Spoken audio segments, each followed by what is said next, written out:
मित्रों, जुलाई का महीना शुरू हो चुका है और भारत में यह माना जाता है कि जुलाई में मानसून अपने उफान पर होता है। इस साल अल नीनो का प्रभाव है पूरे भारत में। मानसून कमज़ोर होगा, बारिश कम होगी, फिर भी फलदार पौधों के लिए या लकड़ी वाले जो वृक्ष हैं उनके लिए पौधे के रोपण का यह मुफीद समय माना जाता है, जुलाई से लेकर के सितंबर तक।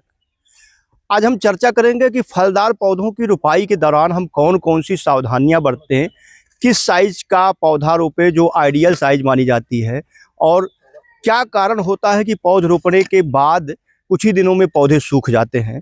तो इन सारी समस्याओं के निदान के लिए और पौधरोपण की सही जानकारी के लिए हाजिर हैं। आज हम लाइव डेमो करके दिखाएंगे कि पौधरोपण कैसे किया जाता है, लाइव डेमो करके दिखाएंगे कि क्या क्या सावधानियां बरतनी चाहिए और आइडियल पौधे की साइज़ क्या होनी चाहिए उसके बारे में बताएंगे। मित्रों, आप देख रहे होंगे, मैं चाहूँगा जो हमारे कैमरे पर साथी हैं दिखा दें कि हमने यहाँ पर दो आम के पौधे लिए हैं। एक की साइज़ लगभग 5 फीट 6 इंच से भी ज़्यादा, यानी लगभग 6 फीट के करीब है, और दूसरी लगभग 3.5 फीट है, 3 या 3.5 फीट के करीब होगी। आज हम इन दोनों पौधों के बारे में बात करेंगे। ये जो आप पौधा देख रहे हैं, ये लेट वैरायटी मानी जाने वाली आम्रपाली है। वही आम्रपाली है जिससे कई बौनी प्रजातियों का जन्म हुआ क्रॉस करके, या बहुत सारे रंगीन वैरायटियों का जन्म हुआ क्रॉस करके।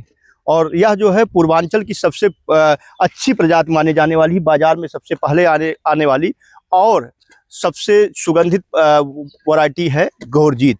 पूर्वांचल के बस्ती और गोरखपुर मंडल में इसकी बागवानी की जाती है। और जब आम तौर पर आम के जो दूसरी किस्में हैं उनका रेट 50 रुपये प्रति केजी होता है, तो इसका रेट जो है लगभग 150 रुपये प्रति किलो होता है। तो आप उससे भी अंदाज़ लगा सकते हैं कि ये वैरायटी कितनी खास है। अब हम बात करते हैं कि कौन से साइज़ का पौधा लगाएं। बहुत सारे लोगों की डिमांड रहती है कि हम बड़े लगाएंगे, 10 फीट का लगाएंगे, 8 फीट का लगाएंगे, और उनको जो है जल्दी से तैयार करके फल लेना शुरू कर देंगे। यह एक भ्रम की स्थिति है। यह गलतफहमी लोग पाल लेते हैं कि जितने बड़े पौधे होंगे उसमें फलत जल्दी आएगी। अगर आप 2 फीट का भी पौधा लगाते हैं और वो ग्राफ्टिंग किया गया है, यानी उसका मूल वृंत देसी या कोई दूसरी वैरायटी है, और जिस किस्म का ग्राफ्ट लिया गया है, कलम लिया गया है, अगर वह एक उन्नत किस्म है तो वह पौधा 1 साल में ही फलत देने योग्य हो जाता है, और रोपने के 1 साल के भीतर उसमें बौर आना यानी मंजरियाँ आनी शुरू हो जाती हैं। वैसे आमतौर पर पहले साल हमें फलत लेनी नहीं चाहिए। जब भी हम फलत लें तो कम से कम पौधे की उम्र 3 साल हो जाए। तो पौधों की उम्र जो है वो 3 से 5 फीट तक अधिकतम होनी चाहिए। यहाँ पर आप 6 फीट का पौधा देख रहे हैं, फिर भी इसको जिस भी नर्सरी से लाया गया है वहाँ पर इसकी ख्याल रखा गया है कि इसका कैनोपी प्रबंधन हो जाए। यहाँ पर मैं चाहूँगा थोड़ा क्लोज करके दिखा दें। यहाँ पर देखें, ये पौधा जब लगभग 4 फीट का रहा होगा तो इसके कैनोपी प्रबंधन पर खास ख्याल किया गया। इसमें से 4 कल्ले निकले हुए हैं, और इसकी जो कैनोपी प्रबंधन होगा वो फरवरी में कटिंग होगी। प्रूनिंग जो है फरवरी महीने में की जाएगी। फिर इसमें से जो कल्ले निकलेंगे उसकी भी जो प्रूनिंग सितंबर या फरवरी में महीने में की जाएगी, और फिर एक अच्छा कैनोपी छत्रक आकार लेकर के पौधा तैयार हो जाएगा। तो पौधा जब भी रोके तो आप देख सकते हैं कि पौधे की साइज़ जो मैं दिखा रहा हूँ 3 से 3.5 फीट की लंबाई का ही हो और परिपक्व हो। कई बार क्या करते हैं हम, जब पौधा खरीद कर लाते हैं तो पौधे में जो पत्तियां होती हैं ग्राफ्ट जल्दी का किया होता है, 1-2 महीना किया हुआ ग्राफ्ट होता है। यहाँ पर प्लास्टिक की पन्नी या ग्राफ्टिंग टेप बना होता है, और उसमें जो पत्तियां निकली होती हैं वो लाल रंग की होती हैं। तो एक तो जब परिपक्व नहीं होगा, कोई भी ग्राफ्ट किया हुआ पौधा जब अगर ग्राफ्ट परिपक्व नहीं होगा तो पौधे के सूखने की संभावना सबसे ज़्यादा बढ़ जाती है। तो हम ख़ास ख्याल रखें कि कम से कम 6 महीने पुराना ग्राफ्ट किया हुआ पौधा ही हम नर्सरी से क्रय करें। दूसरा, हमको एक खास ध्यान देना है कि जब भी ले तो यहाँ पर कोई टूट या डैमेज नहीं होना चाहिए। जहाँ पर एक कलम बांधी गई, जहाँ पर ग्राफ्ट किया गया है, यहाँ पर किसी तरह का डैमेज ना हो, इसकी वजह से भी पौधे सूख जाते हैं।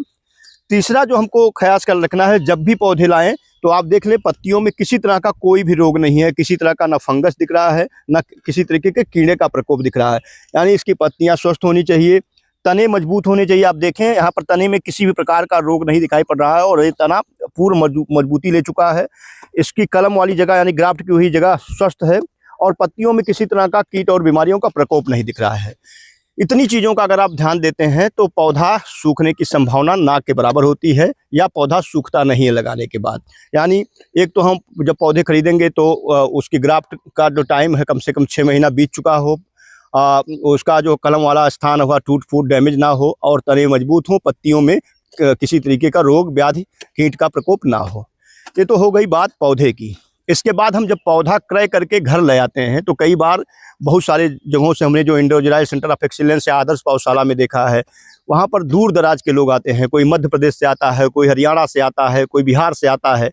तो जब पौधे ट्रांसपोर्ट होकर के जाते हैं, जिस गाड़ी से ट्रांसफर होकर के जाते हैं, गर्मी बहुत ज़्यादा तेज़ थी और धूप में, कड़ी धूप में ले जाते हैं। और ऐसी स्थिति में क्या होता है कि जब ये पौधे ट्रांसपोर्ट होकर जाते हैं और लंबी यात्रा के बाद जाते हैं तो कुछ तो वहाँ पर डैमेज हो जाते हैं। इसलिए हमको ऐसा व्यवस्था करना चाहिए कि पूरा का पूरा उसका जो तापमान है नियंत्रित है। ऐसा ना हो कि बड़ी अधिक तापमान के चलते पौधे डैमेज हो जाए। दूसरा ये करना है कि जब भी हम पौधे क्रय करके लाएँ तो जब ट्रांसपोर्ट में लेकर के आते हैं, जो मिट्टी की पिंडी है ये कई बार हिचकोले खाते हुए जाती है, सड़कों में गड्ढे होते हैं जिस गाड़ी से ट्रांसपोर्ट करके ले जाते हैं। तो ये जो प्लास्टिक में मिट्टी है, अभी आप देख रहे होंगे पूरी तरीके से टाइट है, कहीं भी कोई स्पेस नहीं दिख रहा है। लेकिन अगर ये ट्रांसपोर्ट करके लाई जाती तो यह जो है पिंडी ढीली हो जाती है, और जड़ों में जब एयर जाना शुरू हो जाता है, मिट्टी ढीली हो जाती है, उसकी वजह से भी पौधे सूख जाते हैं। तो जब भी हम पौधे क्रय करके लाएँ तो कोशिश करें कि ये पौधे कम से कम 1 हफ्ते तक हम ऐसी जगह पर रहें जहाँ पर नमी बरकरार रहे, बहुत ज़्यादा धूप ना हो, और पौधों की जो मिट्टी ढीली हुई है वो सामान्य अवस्था में पहुँच जाए। इसके बाद ही हम पौधों का रोपण करें। तीसरा यह है कि इंडोजराइल तकनीकी से जो पौधे तैयार होते हैं वो ऐसी वातावरण में तैयार किए जाते हैं जहाँ पर वहाँ पर कीट व्याधियों का, बीमारियों का प्रकोप नहीं होता है, जिसको हम कहते हैं वेंटिलेटेड पॉली हाउस। ये वेंटिलेटेड पॉली हाउस से फिर हार्डनिंग सेंटर में जाते हैं जहाँ पर नेट हाउस होता है। कई बार क्या करते हैं जो किसान भाई हैं, पौधे जैसे ही कलम बस करके निकलता है, जल्दबाजी के चक्कर में वो वेंटिलेटेड पॉली हाउस से क्रय करके बिना हार्डनिंग किए हुए पौधों को क्रय करके ले जाते हैं, और वो जिस वातावरण में जाता है उस वातावरण के अनुरूप अपने आप को नहीं ढाल पाता है। इस वजह से भी पौधे सूख जाते हैं। तो हमको 4-5 चीज़ों का ध्यान रखना है। एक तो ट्रांसपोर्ट करके जब पौधों को लाए तो कम से कम 1 हफ्ते तक पौधों को ना रोपें, उनको पर्याप्त नमी दें, पर्याप्त तापमान दें। इसके अलावा हम ये देखें कि पौधे में किसी तरह का डैमेज ना हो, पत्तियों में किसी तरह का रोग व्याधि कीट ना हो। तीसरा हमको ये ध्यान देना है कि ट्रांसपोर्ट करके कई बार हम एसी गाड़ी में ले जाते हैं, और जब एसी जब तक चलता है तब तक पौधों को तो समस्या नहीं होती है। लेकिन जब हम किसी ढाबे पर, किसी चाय की दुकान पर कार को रोकते हैं और एसी बंद हो जाता है, और मई जून की गर्मी, जुलाई की गर्मी जो है आप देख सकते हैं, तो एकाएक तापमान बढ़ जाता है। यानी एक तापमान जो है ठंडा होता है और फिर बढ़ जाता है, तो इसकी वजह से भी पौधे डैमेज हो जाते हैं और सूख जाते हैं। तो हम अपनी गाड़ी को छांव में खड़ी करें जहाँ पर धूप ना पड़े, नहीं तो पौधा आपका सूख जाएगा। वेंटिलेटेड पॉली हाउस से परिपक्व पौधे ले जाएं, और नेट हाउस में जब वो हार्डनिंग कर दिया गया हो पौधा तभी ले जाएं। इतनी चीज़ों का अगर आप ध्यान देते हैं तो पौधे आपके नहीं सूखेंगे। अब हम पौधों की रोपाई कैसे करें? पौधों की रोपाई करने के लिए हमको आप देख सकते हैं यहाँ पर एक गड्ढा खोदा गया है। अभी तो ये गड्ढा पहले से ही खोदा गया था यहाँ पर, लेकिन मैं आपको फिर से एक बार बता देता हूँ। इसमें गोबर की खाद भी मिली हुई थी, आप खाद की मात्रा भी देख सकते हैं, मिट्टी काली है। तो जब भी आप गड्ढे की खुदाई करें, आप प्लान करें कि हमको फलदार पौधों की रोपाई करनी है, तो यह तय कर लें कि हम अप्रैल मई में जब हमारा खेत खाली हो जाए उसी दौरान हम 1 मीटर गहरा और 1 मीटर व्यास का, यानी 1 मीटर गोलाई का गड्ढा खोद लें। गड्ढे की खुदाई के बाद हम मिट्टी जो निकले उसको कम से कम 15 दिनों तक कड़ी धूप में सूखने दें, जिससे वो मिट्टी शोधित हो जाए, उसमें किसी तरह के हानिकारक कीट ना रहें, किसी तरह के हानिकारक बैक्टीरिया ना रहें। 15 दिनों की मिट्टी के शोधन के बाद, धूप से शोधन के बाद आपको करना क्या है, जो नीचे की मिट्टी थी उसे हमें ऊपर करना है, और ऊपर की जो उपजाऊ मिट्टी है उसको गड्ढे में नीचे करना है, और इस मिट्टी में हमें 15 से 20 किलोग्राम गोबर की पूर्ण रूप से सली हुई खाद मिलानी है। इसके साथ ही हमें यह करना है कि कोई भी ऐसा जैविक या रासायनिक कीटनाशक का प्रयोग करना है जो दीमक से हमें बचाएगा। अगर हम जैविक कीटनाशक का प्रयोग करना चाहते हैं तो हम ब्यूवेरिया बेसियाना का प्रयोग कर सकते हैं।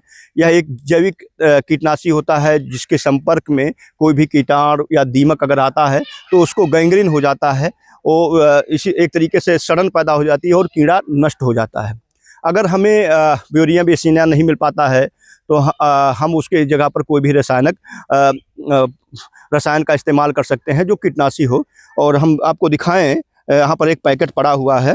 ये पैकेट जो है आज हम इस्तेमाल करने वाले हैं और ये जो है रीजेंट के नाम से है। ये जो पैकेजिंग हुई है इसका नाम रीजेंट के नाम से पैकेजिंग की गई है और जो इसमें रसायन इस्तेमाल किया गया है वो फिप्रोनिल 0.3% है। जीआर इंसेक्टिसाइड है, कीटनाशक है। और ये किसी तरीके के, चाहे हम गन्ना हो या इसमें जो है दीमक लगे हों, हर तरीके से कीटनाशक की रोकथाम के लिए एक अच्छा दानेदार रसायन माना जाता है। इसका उपयोग हम प्रति गड्ढा लगभग 60 से लेकर के 100 ग्राम तक करेंगे। करना क्या है, हम जो मिट्टी और गोबर का मिक्सर बनाएंगे उसी के साथ हम इसको भी 100 ग्राम के करीब ले लेंगे मात्रा, और उसके साथ हम नीम की खली भी लगभग 1 किलो नीम की खली पूरे गड्ढे में डाल देते हैं। 1 किलो अगर नहीं उपलब्ध होता पाती है तो मिनिमम आप आधा किलो नीम की खली का भी इस्तेमाल करें। अगर आप जैविक कीटनाशी का प्रयोग कर रहे हैं तो उसके साथ आप ट्राइकोडर्मा का भी उपयोग कर सकते हैं। कभी भी ये कोशिश करें कि ट्राइकोडर्मा के साथ किसी भी रसायन का उपयोग ना करें, क्योंकि ये बैक्टीरिया आधारित होता है, जिसकी वजह से जो इसमें बैक्टीरिया होते हैं अगर रसायनों का इस्तेमाल करते हैं तो वो समाप्त हो जाते हैं। इसलिए जैविक कीटनाशी जिसे हम ब्यूवेरिया बेसियाना के साथ कर रहे हैं, कि फंगिसाइड का उपयोग करना चाहते हैं तो आप ट्राइकोडर्मा का प्रयोग करें, उसके साथ किसी भी कीटनाशक का प्रयोग ना करें। अगर कीटनाशक का प्रयोग कर रहे हैं जैसा कि मैं करने जा रहा हूं, जो हमने बताया कि फिप्रोनिल 0.3% है, तो इसके साथ आपको ट्राइकोडर्मा का प्रयोग या ब्यूवेरिया बेसियाना का उपयोग नहीं करना है। तो ये तो हो गई गड्ढों की तैयारी। एक बार फिर से बता देते हैं, गड्ढे 1 मीटर गहरा और 1 मीटर व्यास में होना चाहिए। ऊपर की मिट्टी नीचे, नीचे की मिट्टी ऊपर, और उसके साथ 15 से 20 किलोग्राम पूर्ण रूप से सड़ी हुई खाद गोबर की मिलानी है। और गोबर की सड़ी हुई खाद के साथ हम नीम की खली का उपयोग कर सकते हैं। दीमक और अन्य कीटों के उपयोग के लिए, क्योंकि जड़ों में अगर दीमक लग जाएंगे तो पौधा सूख जाएगा, उनसे बचाव के लिए हम जो है क्या करेंगे, इस तरह का फिप्रोनिल ले लेंगे 100 ग्राम और उसको मिला देंगे। अब चलिए पौधा रोपने की विधि बताते हैं। और आपको हमने बताया कि जो गड्ढे बनाए गए हैं, अगर हम सामान्य जो पारंपरिक प्रजातियां हैं उनकी रोपाई करने जा रहे हैं, जैसे आप देख रहे होंगे कि ये जो है गौरजीत है और ये जो है बौनी किस्म है अम्रपाली। तो गौरजीत और अम्रपाली की जो दूरी हमें रखनी है कम से कम 5 मीटर रखनी है। आप देख सकते हैं जो गड्ढा अभी आपके सामने नापा गया है, इन गड्ढों की दूरी जो है 5 मीटर रखी गई है। पहले से ही गड्ढे खोदे गए थे 1 मीटर गहरे, लेकिन आज हम डेमो के लिए आपको फिर से गोबर की खाद मिलाकर दिखाएंगे, पौधों का रोपण करके दिखाएंगे। और यहाँ पर 4 गड्ढे बनाए गए हैं। तो आइए चलते हैं, पौधों की रोपाई करते हैं। हमारे साथ प्रगतिशील किसान राममूर्ति मिश्रा जी भी हैं, हमारे साथ सहयोग करेंगे। इन्हीं के घर के दरवाजे के सामने पौधे रोपे जा रहे हैं और इन्होंने जो पौधे की रोपाई की है, जैसा मैंने पहले बताया कि अपनी ही उम्र में इस पौधे का फल चखने को मिले, इसलिए अपने से ज़्यादा हाइट का इन्होंने पौधा लिया है। लेकिन ऐसा नहीं है, आप छोटे पौधों का भी चयन करते हैं तो उनका कैनोपी मैनेजमेंट अच्छा होता है। फ्रूटिंग आपको अगले साल ही आ जाएगी। दोनों पौधे जो रोपे जा रहे हैं उसमें दोनों में फ्रूटिंग अगले साल ही मिल जाएगी, चाहे वो 5 फीट हाइट के हों, चाहे 3 फीट के हों, 8 फीट के हों। तो आइए चलिए पौधा रोपण करते हैं। यहाँ पर गोबर की एक सड़ी हुई खाद इन्होंने ली है, पूरी तरीके से सड़ी हुई खाद, और हम इसी मिट्टी में मिला लेते हैं। एक मिक्सचर तैयार करेंगे। और चाकू सर आपने लिया हुआ था, थोड़ा सा चाकू भी हम चाहेंगे कि सहयोग करें। और पौधे के रोपण की पूरी विधि अभी देखेंगे। अंदाज से हम 100 ग्राम के करीब इसमें जो है रीजेंट मिलाएंगे, जो फिप्रोनिल नाम का रसायन होता है। इसका जो फार्मूला है फिप्रोनिल है 0.3। और चलिए मिक्सचर तैयार करते हैं। लगभग हमने इसमें देखिए दाना होता है, और इसको हम लगभग 50 ग्राम के करीब ये हो गया, और 50 ग्राम के करीब हमने और ले लिया। ये 100 ग्राम हमने इसमें मिला दिया है, जिससे किसी तरीके के दीमक इत्यादि का प्रकोप ना होने पाए। अब इसको हम पूरी तरीके से मिक्सर बनाते हैं और गड्ढों में इसकी भराई करेंगे। देखिए एक अच्छी कार्बान्स युक्त मिट्टी पहले से ही दिख रही थी और पूर्ण रूप से इसको राममूर्ति मिश्रा जी ने कार्बान्स युक्त बना दिया है और गड्ढा पहले से रोपा गया था। और इन्होंने इसकी पहचान के लिए भी चूंकि गड्ढा दूसरी जगह से खोदना था, लेकिन इन्होंने क्या क्या बताया जो गड्ढा खोदने वाले थे कि नहीं यहाँ से गड्ढा खुदेगा। गड्ढे की पहचान कैसे करेंगे, क्योंकि अगर आप 1 एकड़ में पौधारोपण कर रहे हैं, 2 एकड़ पौधारोपण कर रहे हैं, तो आपको गड्ढे कहाँ कहाँ खोदे गए हैं, उस गड्ढे का सेंटर पॉइंट क्या है उसको भी देखना है, चिन्हित करना है। तो उस चिन्हांकन की विधि भी हम इसी पौधरोपण के दौरान बताएंगे। तो चाहेंगे कि जो आपके साथ सहयोग कर रहे थे गड्ढा खुदाई में, उनको बुलाने, गड्ढे की भराई कर दी जाए, उसके बाद हम पौधों की रोपाई करेंगे। तो गड्ढे की भराई होने जा रही है। हमने इसमें रिजेंट मिला दिया है, रिजेंट यानी पेप्रोनिल मिला दिया है, गोबर की सड़ी हुई खाद मिला दी है।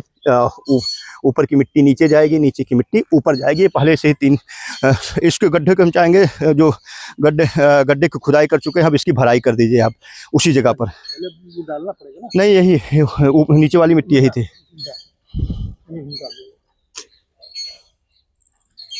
तो आप देख सकते हैं गड्ढे की भराई की जा रही है। इस जगह पर पहले ही गड्ढा खोदा गया था, अप्रैल महीने में ही गड्ढा खोदा गया था, क्योंकि इसमें कोई फसल नहीं ली गई थी। पूरी तरीके से गड्ढे को भर दीजिए। हाँ, तो गड्ढे की भराई करते हुए आप देख सकते हैं। और एक चीज़ और करें, लाइन से लाइन और पौध से पौध की दूरी जो है 5 मीटर रखी है। तो अगर आप रंगीन और बौनी प्रजातियों का, विदेशी किस्मों का रोपण कर रहे हैं, तो ये दूरी आप 3 मीटर गुणे 3 मीटर भी रख सकते हैं, पौधा से पौधा और लाइन से लाइन।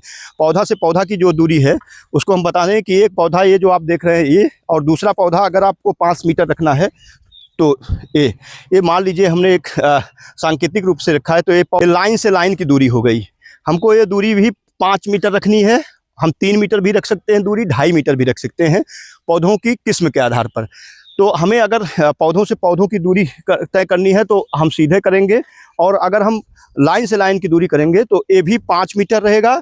और लाइन से लाइन की दूरी और पौध से पौध की दूरी की बात करें तो ये पौध से पौध की दूरी हुई, इसको भी हम 5 मीटर ही रखेंगे। अब ये जो है पौध से पौध और लाइन की लाइन दूरी हो गई 2.5 मीटर पर। आप पूषा श्रेष्ठा, पूषा प्रतिभा, सेंसेशन, ब्रूनुई किंग, इसके अलावा टॉमी एटकिंस, जितनी भी रंगीन किस्में हैं, बौनी किस्में हैं, पूषा की किस्में हैं, या जो उन्नत किस्में डेवलप हो रही हैं, जो हाई डेंसिटी प्लांटिंग के योग्य मानी जाती हैं, उनकी रोपाई 2.5-3 मीटर की दूरी पर कर सकते हैं। अब कैसे हम गड्ढों की पहचान करेंगे? मान लीजिए आपने 300 गड्ढे रोपे हैं और 300 गड्ढे हमको पता करने हैं। तो जब गड्ढा बंद कर दिया जाए, अप्रैल या मई महीने में जब गड्ढा बनाते हैं, और गड्ढा बनाने के लिए जो सही विधि है, या तो ट्रैक्टर चलिए डिगर होल्डर करिए जिससे गड्ढा खोदता है, या बहुत सारी छोटी मशीनरी बनाने वाली देश में कंपनियां काम कर रही हैं, जो हाथ से संचालित पेट्रोल से चलता है, वो भी गड्ढा खोदने का काम करती हैं। उनसे आप खुदाई कर सकते हैं। भारी मात्रा में बड़ी संख्या में गड्ढा खोदना है तो आप फावड़े का इस्तेमाल करके नहीं खोद सकते हैं। हाँ, 2, 4, 10 पौधे रोपने हैं तो फावड़े का इस्तेमाल करें। अब हमने गड्ढा ढक दिया, हमें इसकी सिंचाई करनी है। 15 दिन मिट्टी सूख चुका है, धूप में शोधन हो चुका है। हम फिर जुलाई में इसका पौधारोपण करेंगे। तो जुलाई में हमारे कहाँ कहाँ पर गड्ढे हैं, और इस गड्ढे का ये जो गड्ढा है, मैं चाहूँगा थोड़ा सा दिखा दें कि 1 मीटर व्यास का ये गड्ढा है। इस 1 मीटर गड्ढे के व्यास में ना हम पौधा यहाँ रोपेंगे, ना यहाँ रोपेंगे, ना यहाँ रोपेंगे, ना यहाँ रोपेंगे। हमको क्या करना है, इसका केंद्र निर्धारित करना है, इसका सेंटर पॉइंट निर्धारित करना है। तो हम इस तरह के लाइन खींच लेंगे, और लाइन खींचने के बाद जो इसमें क्रॉस कर रहा है, जहाँ जिस जगह पर ये क्रॉस कर रहा है उसी जगह पर इस तरह की कोई भी सांकेतिक लकड़ी या कोई भी चीज़ हम यहाँ पर लगा देते हैं। अब जब जुलाई आ गया, जैसा कि आज यहाँ किया गया है, यहाँ पर पहले गड्ढा खोदा गया था।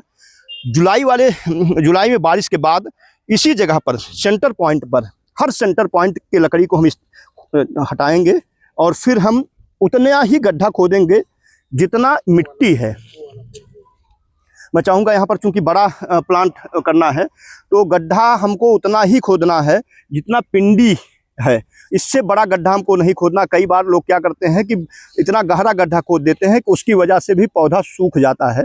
तो मैं चाहूँगा कि हमारे जो साथी हैं आएँ और लगभग इतनी गहराई का गड्ढा खोद दें। सिर्फ देखें आप, मिट्टी जो है इतनी गहराई ऊंचाई पर है, तो इतनी ऊंचाई का गड्ढा ही हमको खोदना गहरा, और वो भी सेंटर पॉइंट में जहाँ पर लकड़ी गाड़ी गई थी।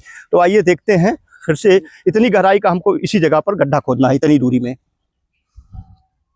आइए खोदते हैं और पौधे को अंतिम जो इसका रोपना है उसका हम प्रक्रिया करते हैं।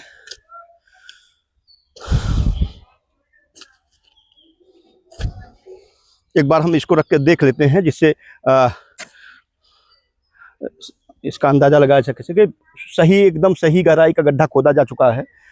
क्यों गड्ढा हम ज़्यादा गहरा नहीं खोदेंगे उस पर डिस्कस करेंगे। सर, हम चाहेंगे कि जो चाकू आपने लिया था, क्योंकि इसकी पॉलीथीन हटानी है, तो इस पॉलीथीन को हमको बहुत आराम से काटना है। जरा भी कोशिश करें कि जरा भी मिट्टी टूटने फूटने ना पाए, क्योंकि इसकी वजह से भी जो है आपका पौधा डैमेज हो सकता है, सूख सकता है।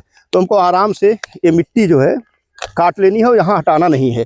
यहाँ पर हमको सिर्फ दोनों जगहों से कट कर देना है। बाद में आपको ये आसानी से हटा लेंगे जब यहाँ पर पौधा गड्ढे में रखेंगे।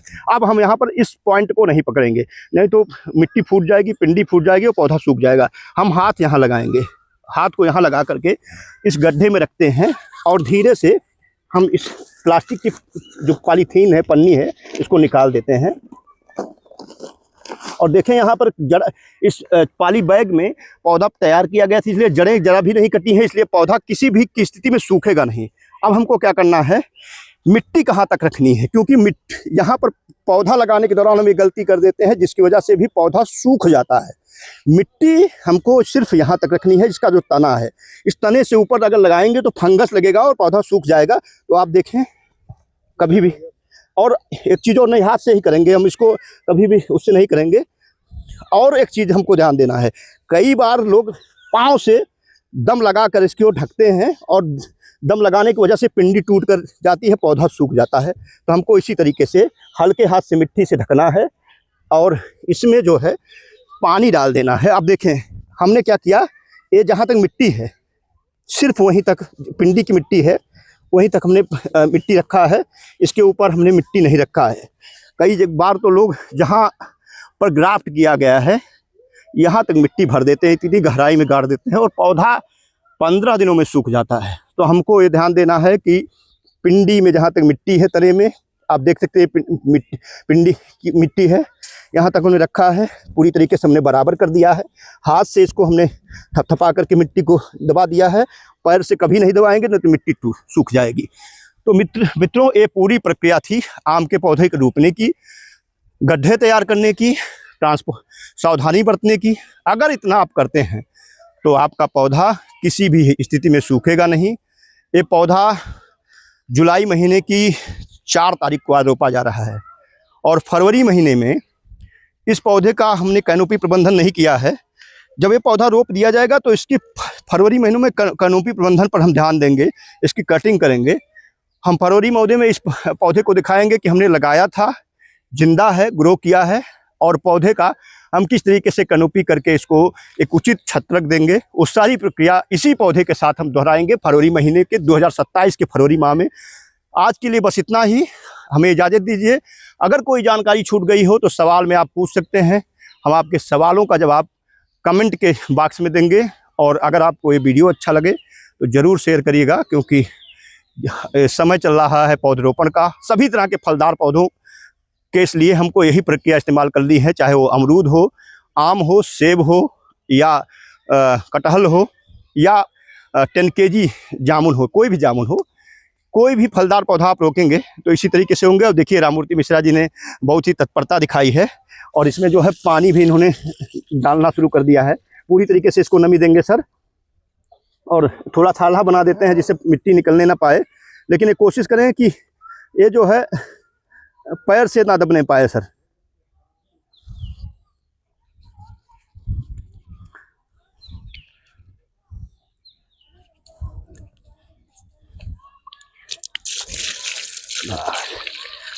तो चलिए आज हमें इजाज़त दीजिए, आज के लिए बस इतना ही। फिर हम कल एक नए वीडियो के साथ मिलेंगे। पूरे सीजन में कोशिश रहेगी कि निश्चित अंतराल पर आपको इसी तरह की अपडेट जानकारियां मिलती रहें, जिससे आप पौधरोपण करके, फलदार पौधों का रोपण करके, अधिक से अधिक वृक्षारोपण करके क्लाइमेट चेंज में या जलवायु परिवर्तन आए उसके रोकथाम में योगदान दे पाएँ, कि जलवायु परिवर्तन जो है उसको रोका जा सके, पर्यावरण संरक्षण में अपना योगदान दे पाएँ, वन्य जीवों के संरक्षण में अपना योगदान दे पाएँ। धन्यवाद।